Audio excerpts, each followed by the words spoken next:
Don Meany and his prediction people, Dick Scammon, and a professor from Princeton named Tukey, and a system of collecting precinct votes. This isn't exit polling. It's precinct votes, key precincts based on history and how they voted, and they did some projection.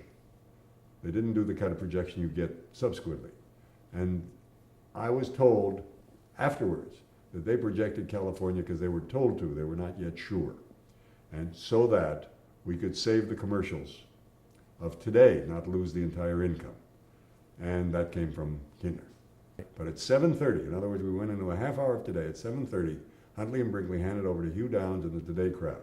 At 9 o'clock, or after 9 o'clock, we got it back, the election night crew. And I sent Huntley and Brinkley to bed so they could do the Huntley-Brinkley report that evening. And the four guys who were covering the individual, Senate, et cetera, returns, Chancellor, Van Oker, McGee, and Newman, would rotate so that each one would get 2 hours off.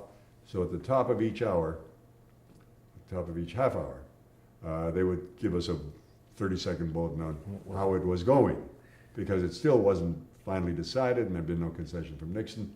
And I said, and Chancellor had not been, I'd said earlier he was one of the floor reporters. He was not. He was the Moscow correspondent.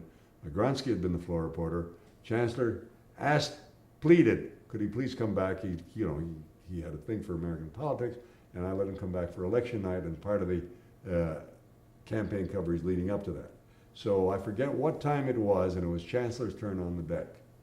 And we got word from Hyannis that Kennedy was going to the Armory, that Nixon was going to concede, and so we switched up there, and Chancellor, who had never been up there,